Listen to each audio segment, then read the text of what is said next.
The air in the attorney's office was thick with the smell of old leather and a power only money can buy. I sat in a stiff chair, my hands sweating against the cheap fabric of my one nice dress, a sheath I'd bought on clearance 3 seasons ago. Across the mahogany table, my older sister, Cassandra, and her husband, David, looked immaculate. Cassandra's perfect blonde bob didn't have a single strand out of place. David, a partner at a private equity firm, wore a suit that probably cost more than my car. They were the golden couple. I was just Ilara. Grandpa Eugene, God rest his soul, had always been the anchor of my life. He was a retired history professor, a man who believed in books, integrity, and me. He passed away peacefully 2 months ago at 92, and today the will was being read. The estate lawyer, a Mr. Sterling who looked like he'd been carved from granite, cleared his throat. As per the last wishes of Mr. Eugene Allister, his primary residence, the historic home on Sycamore Lane, is to be divided equally between his grandchildren, Miss Cassandra Allister Vance and Ms. Ilara Allister. Cassandra shifted in her seat. A corner of her perfectly lipsticked mouth twitched. That house, a 4-bedroom colonial built in 1920, was worth over $1.5 million in today's market. The remainder of the liquid assets and investment accounts, Mr. Sterling continued, glancing at the ledger, totaling approximately $2.8 million, are designated for the establishment of the Allister Education Trust, with Ms. Ilara Allister named as the sole trustee and executor. The room went silent.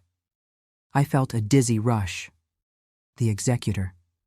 That meant I was in charge of the $2.8 million. Not just a beneficiary, but the manager. Cassandra's gasp was loud enough to echo. "Excuse me, Mr. Sterling. Could you repeat that? Did you say Ilara is the executor?" "That is correct, Ms. Vance.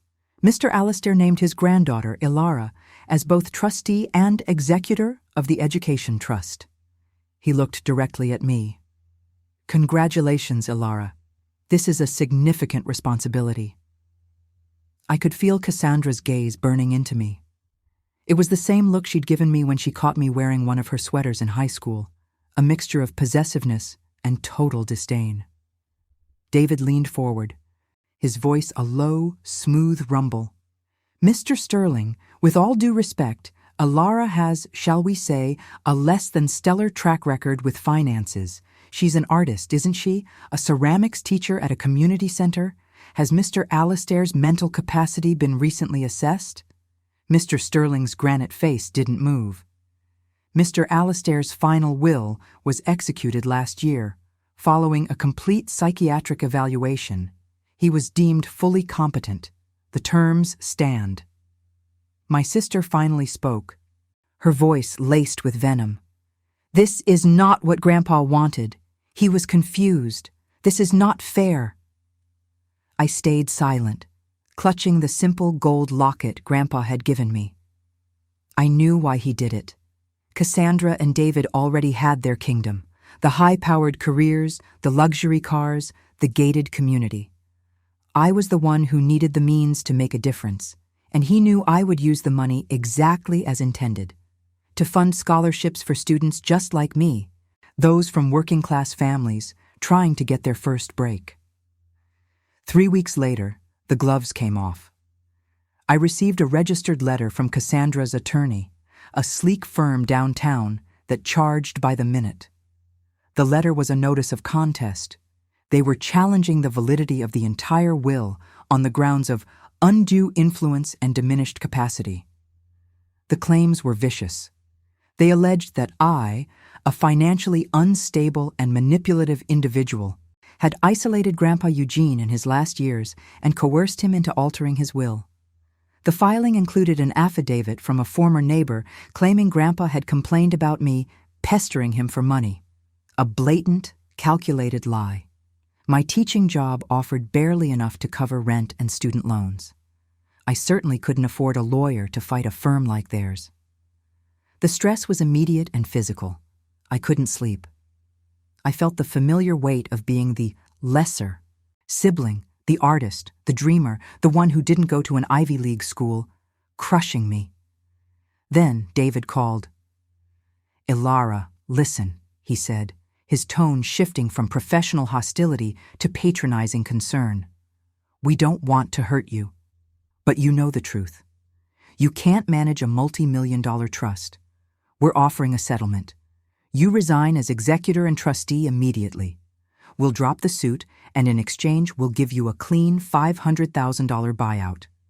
Take the money and walk away. Otherwise, we drag you through court for a year, bleed you dry of the house money, and the judge will appoint a professional conservator anyway. Don't be stupid." I hung up, my hand shaking so hard I nearly dropped my cheap phone. $500,000 was a life-changing sum. It would pay off my debt and fund my retirement.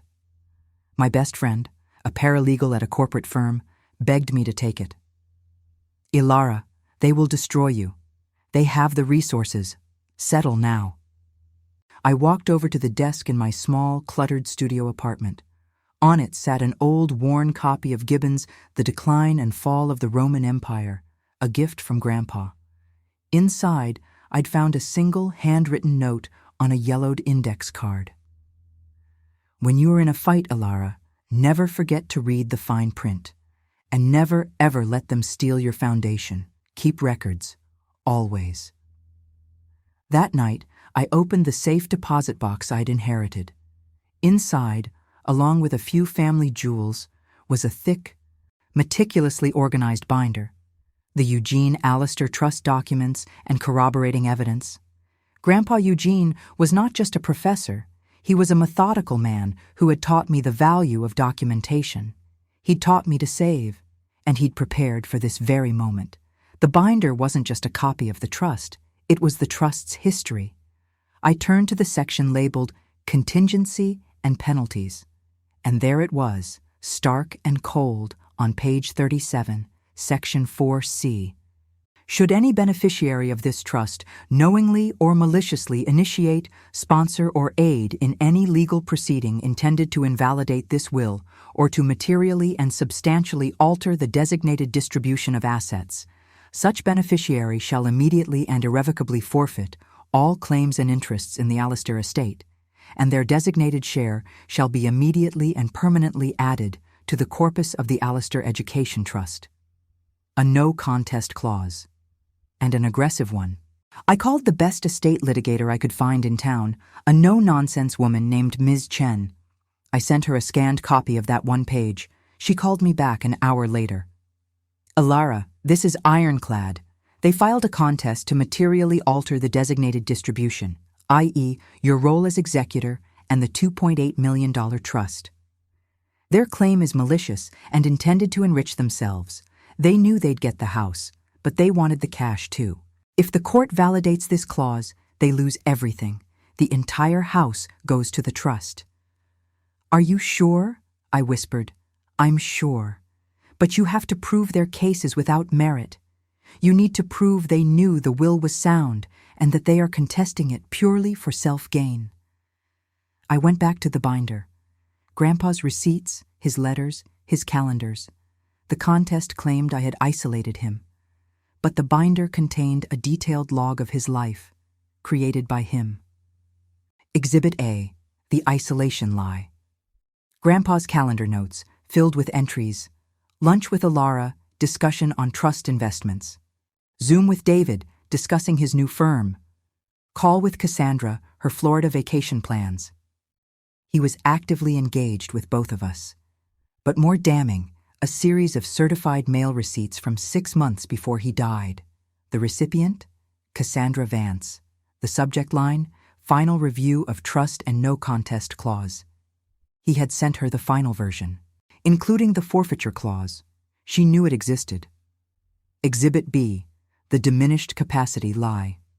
The binder contained a detailed, loving 5-page letter from Grandpa, dated 3 months before he passed, addressed to me.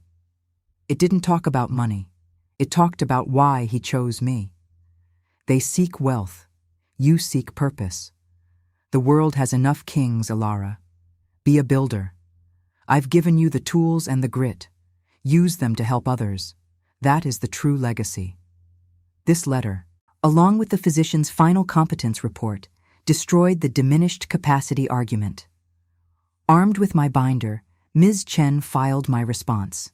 A simple motion for summary judgment and enforcement of the no contest clause, attaching Exhibits A and B. The courtroom was old, paneled in dark wood, and smelled faintly of dust and gravity.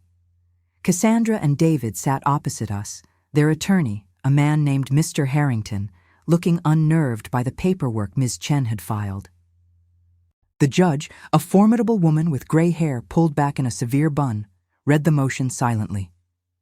When she finally looked up, her gaze settled on Mr. Harrington. "Counselor, I have reviewed the petitioner's claims, your motion to contest, and the respondent's counter-motion. I must ask, were your clients aware of the explicit no contest clause in Section 4C? Mr. Harrington stammered. "Your Honor, they were aware of the will's existence, but the specific provision. The respondent has provided a certified mail receipt showing Mr. Alastair sent Ms. Vance a complete copy 6 months before his passing. Did your clients read the document before initiating this complex and costly litigation?" The judge pressed. Mr. Harrington sighed, defeated. We were advised to proceed." The judge turned to me, her expression unreadable. "Ms. Alastair, is the sole intention of your counter-motion the enforcement of this clause, thereby adding the entirety of Ms. Vance's inheritance, including her share of the Sycamore Lane property, to the Education Trust?" I stood up straight, my voice steady. "Yes, Your Honor. My grandfather's will stipulates that I, as executor, must protect the purpose of the trust. Their contest is a direct, malicious attack on that purpose. The forfeiture must be enforced." The silence in the courtroom was absolute. Cassandra's face was ashen. David was pale, his eyes wide with a dawning horror. The judge looked at them one last time. "This court finds the petition to contest the will of Eugene Alastair to be without merit, malicious in intent, and a direct violation of Section 4C of the trust. The no contest clause is enforced immediately." She slammed the gavel down. "All interest of the petitioner, Cassandra Alastair Vance, in the estate of Eugene Alastair is hereby forfeited and shall be added to the corpus of the Alastair Education Trust, effective immediately. The petition is dismissed with prejudice." We walked out into the sunlight. Cassandra and David didn't even look at us. They huddled with Mr. Harrington, their frantic whispers the only sound of their shattered world. They had gambled everything for more, and in doing so, they lost the house they thought was theirs. The forfeiture was completed in a month. The Sycamore Lane house was sold. The proceeds, along with Cassandra's forfeited share, increased the Alastair Education Trust to over $5 million. I resigned from my teaching job. As the full-time trustee and executor, I dedicated myself to building the scholarship fund, exactly as Grandpa had intended. I rented a small apartment, paid off my debt, and used a modest set salary from the trust to manage it. 2 years later, the Alastair Education Trust has funded the college education of over 30 first-generation students. At the first scholarship luncheon, I told them a story. Not about the fight, but about the man. My grandfather taught me that the truth always comes down to the receipts. Always keep your integrity, your purpose, and your records intact. Because those 3 things are the only real legacy you can build. My relationship with my sister is over. She never apologized. She sent me a scathing text message 6 months ago accusing me of ruining her life. I didn't reply. I kept the trust fund, the financial independence, and the house of cards they tried to build on lies crumbled. I won not with charm or a $1 million lawyer, but with a humble stack of papers and the foresight of a man who loved me enough to teach me how to fight. Knowing how vindictive your family can be, and seeing the pain this decision caused them, would you have still pressed for the full enforcement of the no contest clause, or would you have offered a partial settlement to maintain some sliver of family connection? Drop your answer in the comments below. If this story resonated with you, hit the like button, share it with a friend, and subscribe for more stories about fighting for what's right. And always, always keep receipts. Disclaimer. This is a fictional dramatization based on common estate dispute themes and should not be construed as legal or financial advice. Consult a licensed professional for legal matters.